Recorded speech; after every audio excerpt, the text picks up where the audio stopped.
there, welcome to our channel. I'm Vic. I'm Nick. And we are NV Board Gaming. And today we're looking at Nothing Personal. This is a 2 to 5 player game designed by Steve Avery and Cody Jones. It's published by Starling Games. Nick is going to give an overview of how you play, and then we're going to give our reviews. Alrighty, welcome to the table. We're set up here for Nothing Personal. You can call it a 3-player game, but it really doesn't matter because setup is quite similar, if not the same. You're just going to have, everyone's going to have $5, and the first phase of the game is we're going to draw cards. So what we're trying to do is we're trying to get the most respect here, and that is tracked down at the bottom of the board. So the first player is going to take the capo ring. I might as well. It actually fits really nice.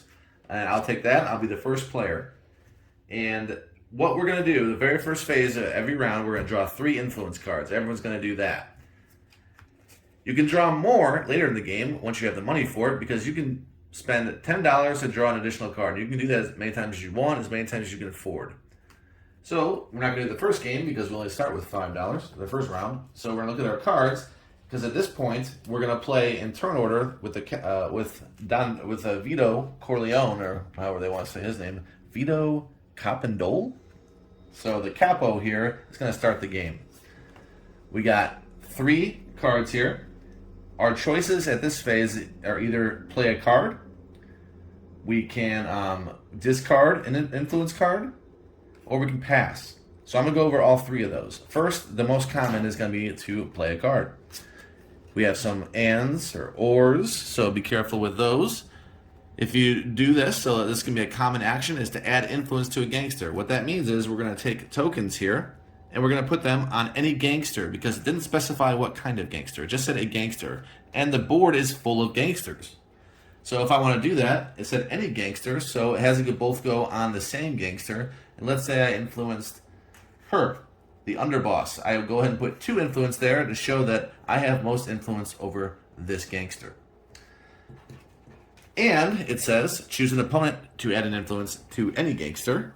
So they're going to choose, let's say they choose Dante here, the racketeer. And then that card goes to the discard. There's a discard pile right there.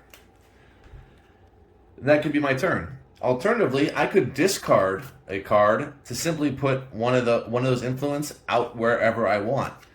That doesn't sound as great because I just did a card that let me do 2, but there are going to be ones that specify where it has to go. It has to go to a hitman. So there are 4 types of these gangsters. We're going to look at those right now. We have a hitman right here, which has a gun.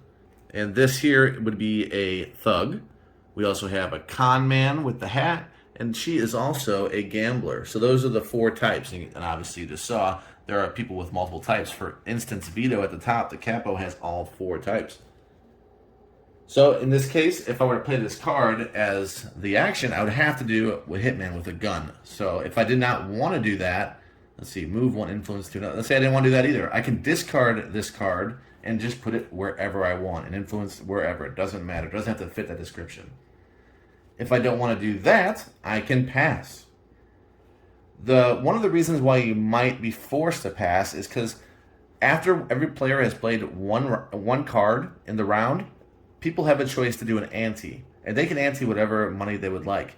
So from then on, you have to pay that amount of money, and that can be raised, by the way. That can be raised by an opponent. It can go even higher. You have to pay that amount of money to continue playing actions that round.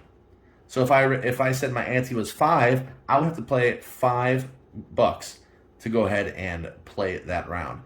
All my opponents would have to do that, and they could raise if they would like. And when it comes back to me, I still have to pay that $5. So it's not a one-time thing for that round. You have to do it the entire round. That is how antes work. Also, you have some anytime actions. You can discard an influence card to get $5. That's an anytime action. You can also discard you can re-roll. If you were to roll any of these dice, you can do that as an anytime action. You can do a re-roll for $10. Quite pricey. And you can do it as many times as you want, but you're going to lose a lot of money, which is very valuable in this game because you use money to price people out of actions, as you just heard via the ante. So after that's done, we're going to go ahead and go down here, and we're going to activate. We're going to activate gangsters. So we're going to do that 1 through 9. So we're going to start over here. We don't worry about this associate yet. You can see that you can actually influence associate to the right. But if you do not do that, you're just going to start here at 1 regardless. And you have choices here. You can either do the action of the gangster, in this case, gain 1 respect. That R there is respect, or $5. You can alternatively do the action on the board where it says whack a gangster for $10, and we'll explain whack a gangster shortly. The last thing you can do is you can attempt to make a move, and then we actually have a cheat sheet just for making a move. You can choose a target, you can roll the dice, and in that case it'd be a black one. You roll the black dice, and you do whatever the results say here, and you're going to get reputation, either pro or con, depending on the result. There are some immediate betrayals, which are fails, that would actually kill your gangster, and there's an immediate success, which would give you the reputation boost. That would basically maneuver the board. Some people are getting killed, some people are getting arrested in this game, and it's actually moving people up the ranks as people disappear from the board. But there is a cheat sheet just for that move of making a move. So again, you can do the card action, the board action, or make a move. Or you could pass if you choose not to do any of it. In some cases, that might be viable. You're going to see some actions on the board that are called blackmail, and we'll get to that right now as we talk about this, where we're activating and scoring after this. Blackmail, everyone has this little token here. If you were to blackmail a gangster, let's say the orange one blackmailed Dante here, there would be a negotiation, because now the person that's playing the black pawn does not get to activate this gangster without the consent of the orange player, and there could be some negotiation there. Like if they work out a way to remove 1 influence from a gangster, they can talk about who that's going to be, and they have to agree, because without orange's consent, it's not going to happen. Without black's consent, it's not going to happen. If there cannot be an agreement, the action does not take place. They've been blackmailed. This only occurs 1 round, so they will get this ship back after that round. Unaffected by that is the next step, where we score the gangsters. We do that in the opposite order. We start from the top, and we're actually going to get respect based on the score on the card and the score on the board. So 8 respect for Vito, and 8 coins as well. This one, and so forth. You're just going to go down the row, and whoever has the most influence is who is going to get it. If there's a tie, the capo is the one that breaks the tie. Again, you can negotiate this. You can negotiate with the capo. It's like, hey, if you let me win this, I'll give you $5, and so forth. And both players can do that freely. You can negotiate. But the capo will always be the one that breaks the ties, including ties that they're involved in. So, like I said, we're just going to go down the board until we've done all that. We've scored everything. And then the last phase is arrest gangsters. If anyone has 10 or more 10 or more influence on a gangster, they're going to be arrested. So they will be removed from the board, placed in prison. And when that happens, let's just say we had 10 over here. She was arrested, and let's say Dante was arrested. So, after that, once we do that, we're going to promote gangsters. What's going to happen is they're just going to slide over to the next position. There we go, just in ascending order. Boop, boop. And 3 to 5, 2 to 4, 1 to 3. And then this associate goes into play. So if anyone did go ahead and try to influence the associate, they actually do get rewarded because they do enter the board next. And then we replenish number 1 and the associate. Okay, and then bookkeeping, so we would actually go to the next round after all that's done, because that's the last part of the thing. There's only one more thing I want to explain, so actually we're done with round 1, and then one of these tokens would come out to say that we're done here. The last thing I want to explain is the one thing I said I'll come back to, is when you whack. So if you had an action that said you can whack an opponent, like right here, you would roll this dice and see the result. And this would be a no-go, obviously, and this would be a betrayal where you actually die instead of the opponent. But anything with a gun, you're going to be able to kill them, and this is automatic success as well in the game, the capo. So, there you go. That is whacking. That is how you're going to play. Nothing personal. All right. Thank you, Nick, for the teach. We're back with our reviews of Nothing Personal. This is the revised edition. I'm not sure if there's others or this is a reprint, but we are dealing with the revised edition here. I guess we could start off on, I'll ask you, what immediately stood out about this game to you? The theme stands out. Like any mob theme, it's like a cartoony mobbish theme. Yeah. The previous version was actually designed by Tom Vassell and Mr. Avery. I believe Steve Avery, right? Steve Avery, yes. So Tom Vassell and Steve Avery did the initial one. This one is a revised version without Tom, and it included some revisions from Cody. So the art kind of stood out because it's a cartoony Italian type thing going on. The writing kind of gets in that theme, just like the font and everything, Yeah, the yeah. families and all that, the tokens with the art. I think that all stands out about the game. What about you? Yeah, I mean, immediately you look at the board, you see the cards in there, and then even the box cover has a lot of different gangsters on it with funny kind of. I was just looking at it before we started this video. I was looking at the cover because there's little things in the background and pizza. I love pizza. But yeah, no, right away the theme is very strong in it. I mean, heck, they even have a gold ring, which I'll get into the components of it. Nick's wearing it instead of his wedding band. Upgrade, maybe. But yeah, you see that right away. You feel the theme and the fact that, I'll touch more about the gameplay in a moment, but the take that nature of this game, and then there's a lot of give and take, negotiations, blackmail components, that really does shine through with this. So if you're somebody who enjoys themes in games, and maybe you've had your run of Godfather, or you've played different gangster games, it's your thing. I could see playing this game, adding it, because it's very strong in the theme there. Things that I liked about the theme, certainly the negotiation is interesting. I don't do a lot of that in games. I generally refrain from that, and I'm a pretty easy person to deal with. I don't really get into too many. I'm not too tight about making deals with people, and I'm not too I kind of go with the flow with it. So that part of stood out in the gameplay to me was that there was this negotiation. It was really heavy in it. And I found that the game was easy to learn. The rounds went through really quickly. Everything is written out. There's a cheat sheet for both your own personal playing, but also on the board there's a round tracker. Kind of tells you exactly what you're doing so you don't lose track of where you're at and what you're supposed to be doing at that phase. Things are written on the board, printed very clearly of what's going to happen. If you influence this gangster, this is going to happen. So there's no question or trying to remember. You can really strategize that way. You can see who's putting influence on certain gangsters. You can try to make it so that they end up getting arrested and put in prison. You can really mess with other people's games. And in turn, though, there is this give and take where if you have a card, some of it will actually tell you to give actions to somebody else, which is interesting. So the take that is kind of mitigated that way, where you don't feel like somebody's picking on you so much, because you may eventually get a chance to be given free actions. Nick, one time we played, I think you put down 8 influence tokens just from people. Because I was doing really bad, yeah. It was like, he can do it. I had a bad game. Yeah. All right, well, you got anything else you wanted to add? I just wanted to, that was the things that really stood out to me about the gameplay. Okay. Yeah. I'll give some positives as well. I like that I use this phrase a lot, there's a lot of consideration in what you're going to influence, because you can influence for multiple reasons. You can influence for their spot on the board because it gives you a certain amount of respect and coins. You can influence who they are, how much you're going to score just based on that card alone. You can influence based on their card position in that they have a certain action, or you can influence based on what their action is. So that's like 4 things right away. There's reasons that you might influence somebody over somebody else.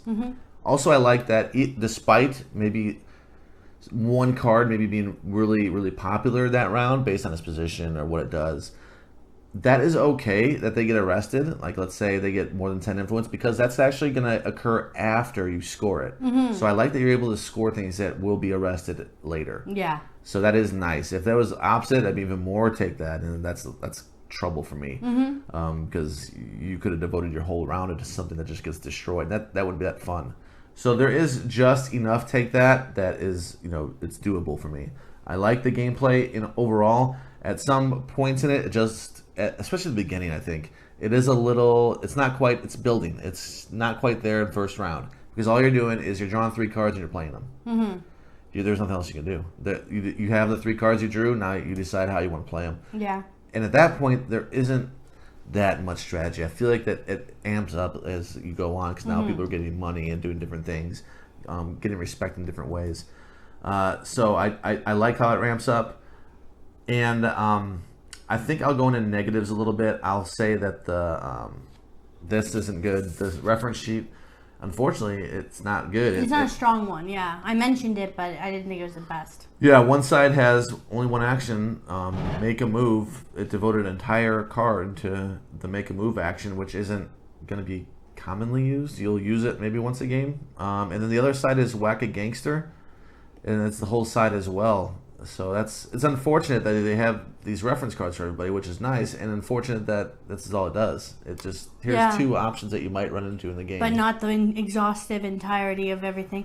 And I mean, your cards do tell you generally what you're going to do, so maybe they thought they could compensate for that because the individual gangs or influence cards that you have kind of tell you what to do. But you don't know what blackmail is. You don't know anything like that. You just know these two actions. Yeah, and it would have been good for them to include that because I did catch myself looking at that reference card while we were playing. We only played it one time with 4 players, but I was looking over and over at that card, and then I'm like, I'm still not getting, because sometimes when he teaches a game, I may not listen fully at the first go.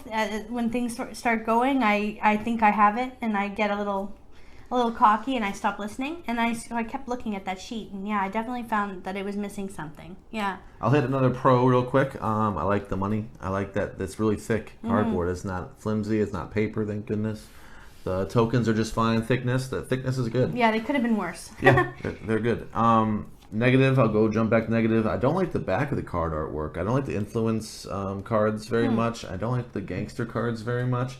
It just seems, I don't know, cheap. The design here seems cheap, but on the other side, it's just fine. These look good. It's just that these don't look. Something to be desired on the back of the cards for me. They don't, and that's what when the cards are on the table, this is what you see. So it's like, that kind of looks a little drab, or it doesn't pop as much. And it does seem like a lot of empty space on the board when you have it out. It seems like the board is fairly sizable, but it does seem like there's a lot of emptiness out there. I noticed that. That's all. Not a huge negative, just something I noticed. Another negative is the rules. The rules are very bad. The rule book, I expected very good rules in this game because this is a revised edition. I expected corrections. I mean, if they had issues with the first edition, which we haven't played, and I heard there were issues, I expected those to be fixed. They weren't. Well, I can't say they weren't. There are errors for sure, like things that were left out. And we kept finding we had to check Board Game Geek on certain things. One thing that popped out in my head was the ante. They could have just explained it a little better instead of 2 sentences. Maybe go into a little more depth, because I know we got stuck for a little bit thinking you just do that ante one round like a poker game. You do it one round and it goes around. You don't do the ante anymore. But in this, you had to actually, if you say you're going to do a $5 ante, it goes around the table. Everyone pays their $5, and while they're doing their actions, and they can choose to pass and not pay the $5, which is nice. But it comes back to you, and you still have to pay that $5 again. And that wasn't clearly stated in the rules.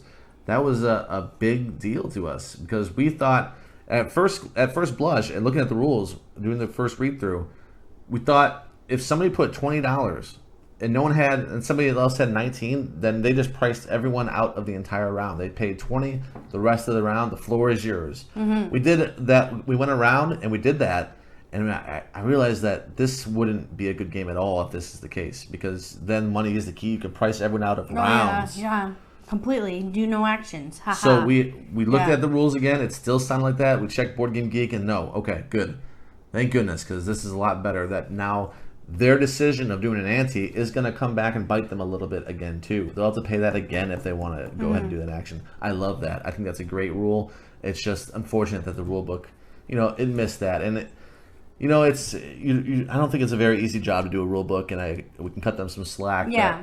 I think it's a difficult job. I don't know. You got to have people there to test it too. You can't just be yourself. So hopefully, that person, maybe didn't have the people there testing it with them. They didn't offer that advice. I'm not sure, but that would have been one of the things that stuck out from my very first play.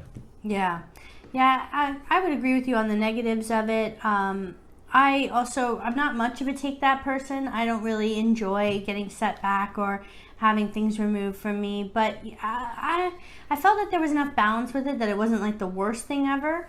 But there weren't too many negatives for me in this game. I thought it was really straightforward.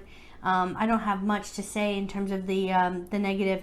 I like how you can move up influence by going to the different different gangsters, but there's also, I think, some cards that give you some of those points as well.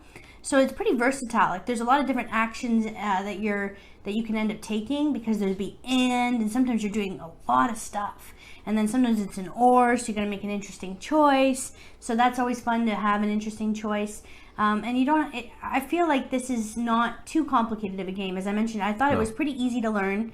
And I think that somebody new to the hobby, if they can handle some of the meanness, because that can be off-putting, I think, to some people, that, oh, what are you doing? Why are you picking? Especially if it's one person being picked on. They can feel at a disadvantage. But I'll tell you, I witnessed firsthand somebody go from the very bottom with no points to suddenly being the one in the final round, like killing it, adding up a whole bunch of points, and then ended up winning by a huge amount. So I don't think there's much of a runaway leader issue in this, because we were moving around at all times, and I thought it was very interesting that way. Yeah, and we didn't even use the catch-up mechanism, which was a card called a Vendetta. We didn't use that because it was all of our first time playing, so we didn't have to use it. That's something, if you introduce it to a new player, that we introduced this Vendetta card, which is kind of like a catch-up. If you're farther down, you have this ability here. There was something else I wanted to say. Oh, man.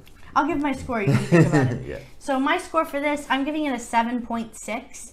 I enjoy it. I like it. I would try it again. I don't know if I'd want to do it at 2. I feel like 2 players would be too much. I don't really like going after Nick, and then he goes after me, and we both go after each other. I would rather spread around the take that and not always look to him and go after him. I usually go after Tim. So the two things I was going to go ahead and mention, one was that we added the location cards. That does not come standard in this game. It's an ability that you could use one of your influence tokens to do a specific action. There's 5 of them, I think, or 6. You shuffle them up and you get to play one of them. So we played with the police station, I believe. Yes, we did. And also, I was going to add that the take that would really help if you explain that ahead of time, that all players, this is a game called Nothing Personal. There will be meanness, but it's not personal. So you have to get that, make sure everyone understands that going into it. Otherwise, it might be a little off-putting that you're getting attacked and whatnot. But it is a mafia game, and it's called Nothing Personal. It's telling you what it's doing to you. All right, my score. Yeah, what's your score, man? My score is similar to yours. It is a 7.8. 7.8. Okay. So the rules, it's set back. I mean, this could have been in the 8s. The rules, I had to ding it. I'm scoring the game as a complete package. The rules are lacking, unfortunately, and I hate that. That I'm harping on that so much, because I'm sure that it looks like a nice rule book. It's just missing a few things, that's all. And I had to ding it for it. What do you think about the replayability of the game? I don't think we touched on that yet. What do you think about we played it one time at 4. Yeah. Do I want to play it again? Yes. I want to play it again at 4. I want to play it with other people too. I want to see what they think of it. So, yeah, the replayability, just at first glance, I think it's there. There's a lot of cards. I was just going to say that. That was what I was going to bring up. There is a big stack of cards there. And there is quite a lot of gangsters, considering the game starts with only the 9? Well, 10 associate. And you got quite a big stack here, so I'm down to play again. I don't mind. I think I finished last or second to last, and I enjoyed my time. I thought it was great. Yeah, me too. It feels meaningful. It feels while you're playing that you're not just some games. You're just collecting some resources, trading them in, collecting resources, trading in. No, this one you're getting someone new every time. You're drawing new cards. You're seeing you can hold them over. If you don't pay the ante, you can keep those cards. Yeah, at first blush, it does look like a basic game. You're drawing 3 cards. You're playing these cards. Okay. At first round, I was like, this isn't. I know, me too. Yeah, I was unsure. But then you start seeing all these actions out here. What's going to score? What's going to score points? What's going to score coins? What can that ability do? And so forth. What's this person going to do? And then it's like, okay, I can see that. Who's going to get arrested? Are they going to still be around? Where are they going to move to? Yeah. There are things there. So it's a good game. And even, are you able to do the thing that you won the influence for? Like, there were a couple times that I was just in a battle trying to take something from someone. Then, yay, congrats, I won it. And had no use for it. So I guess it was just a... yeah. Yeah. But yeah, overall, we enjoyed the game. We look forward to playing it again. If you've played it, let us know in the comments below. And if you enjoyed this video, please give it a thumbs up, and subscribe to our channel for more great content. We will see you next time. Bye. Bye.